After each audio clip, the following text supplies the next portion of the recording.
Once upon a time, at the far edge of the dusky, rusky forest, in the hinterlands, in the shadow of Mount Gloom, sat a little kingdom.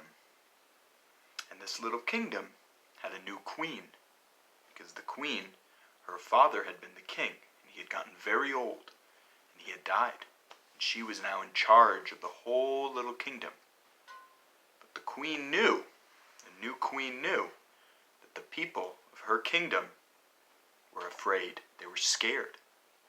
Yeah, they had been scared for a long time. Because at the top of Mount Gloom, there lived a mean and stinky dragon named Urgaal. And for hundreds of years, as far back as anyone could remember in that village, in that kingdom, Urgaal the Dragon had flown down and set fire to their houses and eaten their cows and just terrified everybody. And in fact, the past few years she had started taking children with her back up to Mount Gloom, never to be seen again. So the people were very afraid. And the queen knew that they were especially scared because coming up was the spring festival. Every year in that village, in that kingdom, they had a big fancy festival to celebrate spring, to celebrate the warm air and the sunshine, but she knew that that was a time that Urgaal might come down and breathe fire on all of them and take another child. So the queen came up with sort of a secret plan that she thought might work. She didn't tell anybody. And so they set up the spring festival as they always did. They laid out the big long table. They put the most delicious foods on it. They got ready. They sat down all together.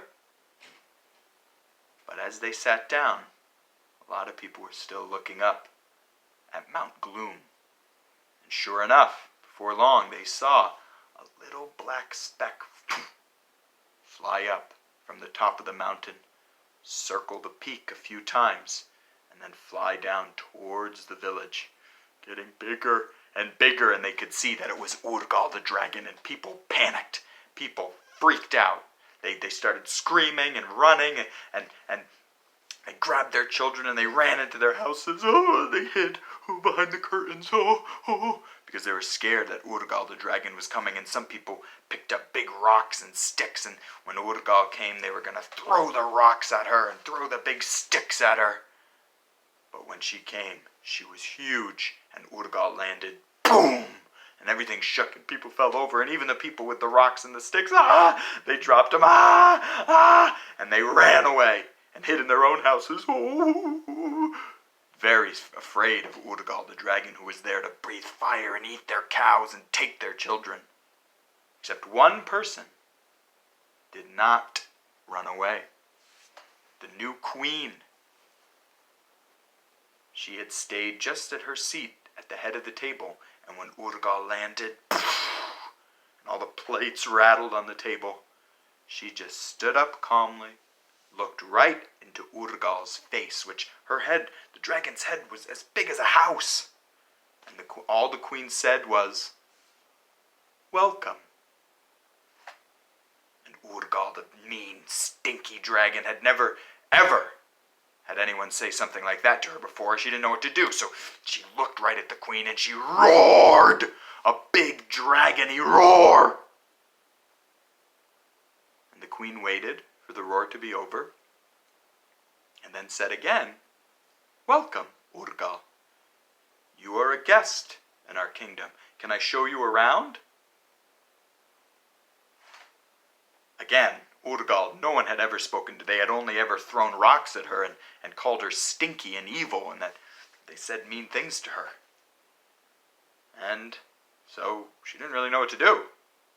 She just confused. Urgaal followed the queen as the queen walked through the village. This big, mean, stinky dragon followed her. And they walked down the main street past all the houses with the people inside, looking out confused through the curtains as they saw the queen and the dragon walk.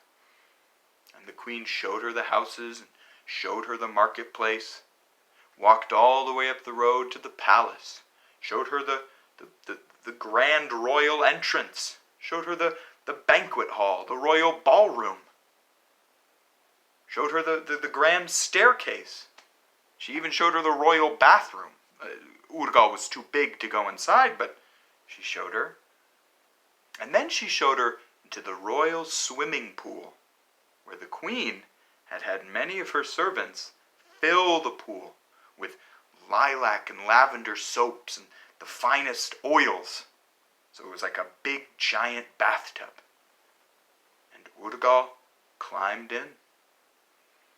And they scrubbed and they scrubbed and they washed. And Urgaal had never had a bath before. And before long, the queen and her servants and some of the people who had come to watch realized Urgaal was not a brown, stinky dragon. She had just never had a bath. She was actually a bright green, beautiful emerald dragon, shining. And she wasn't stinky at all when she got some soap. And when she was done playing in the bath, Urgaal the Dragon climbed out, smiled at the queen, and they walked out of the palace back to the spring festival table, which still had all the food on it. And people came out of their homes, still very frightened and confused, but they came and they all sat at the table again, this time with the queen on one side and with Urgaal, the giant dragon, on the other. People sat unsure of what to do. They had never been that close to a dragon before, and they felt very frightened. Before long, someone stood up and said, "No, this is not okay, Urgaal. Maybe you took a bath, maybe you're not breathing fire on us right now, but you have destroyed every spring festival we've ever had. You burnt down my uncle's barn. You have taken children with you up to Mount Gloom, never to be seen again." Some people agreed, yeah, Urgaal, they were not Urgaal's friend. And Urgaal the Dragon hung her head, ashamed, embarrassed. She felt bad, because she knew that it was true. She stood up on her giant dragon legs, and she said to the people of that little kingdom, she said, "You are right. I am sorry. I have not been kind, and I have not been nice to you, fine people."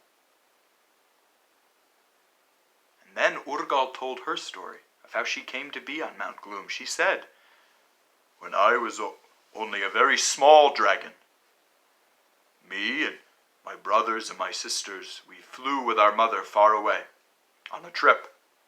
And on our way back home, we were flying over Mount Gloom. But my young, small wings were too tired to keep flying, and I could not keep up with my brothers and my sisters and my mother. And I fell from the sky. And as a very small dragon all alone, I landed on the top of Mount Gloom. And I had no one with me. I had to teach myself how to survive, how to hunt, how to find shelter. But one day I looked down when I was bigger, and I saw that many people were having a party. It must have been your spring festival many hundreds of years ago. And I felt very lonely. I was all alone. So I flew down to visit you and to join you people. But everyone there, without waiting to hear what I had to say, they threw rocks at me and sticks. And they called me stinky and evil. And I grew very scared and very angry, and I flew away back to Mount Gloom, and I was very upset with you and very angry. And I decided then to come down and to breathe my fire and to ruin your fun. And that was not kind. And people listened, feeling bad. They felt sorry for Urgaal. But still, that same man who had stood up in the beginning, he stood up again and he said, "Urgaal, we're sorry to hear that. But that gives you no right to take our children from us." And Urgaal again hung her head in shame, embarrassed, felt bad. And she nodded. And without saying a word, she flapped her big dragon wings, and she went straight up into the sky and flew away, back to the top of Mount Gloom. The queen and the people, they didn't know what to think. Was she coming back? Is she coming back? They didn't know. So they sat and they watched. And after a few minutes, they saw Urgaal fly up off the peak, circle it once or twice, and then come flying back down. Gently this time, not so quick, but getting bigger. And then landed, not with a big boom like before, but like a bird, gentle and careful. And they saw that on her back were all the children that she had taken over the years. Some were still very small, some had gotten older. But Urgaal did not eat them. She brought them up, and the children climbed off, and they hugged their families, and they cried, but they explained that Urgaal had been very kind to them up there, and that she had only brought them up because she was lonely. And Urgaal had taught them how to hunt and how to find shelter and how to speak the dragon languages. The people felt very grateful that Urgaal had brought them back, and very grateful. They thanked their queen so much for making Urgaal their friend. And actually, after that, every year after that, Urgaal came down as a guest to join their spring festival. And the kids would play on Urgaal's back, and she would fly people up into the sky, and all kinds of fun things. Can you imagine getting to fly in a dragon? That'd be really fun. That would be really fun. And in the fall, after summer, many people would go up to Mount Gloom. They would make the hike up, and they would spend maybe a month up there with Urgaal, so that Urgaal could teach them the dragon languages and show them where the fresh water was, and teach them how to hunt and how to find shelter. And that was how the queen made sure that that little kingdom at the far edge of the dusky, rusky forest in the hinterlands, in the shadow of Mount Gloom, the people were never scared again and never afraid. And that's the end.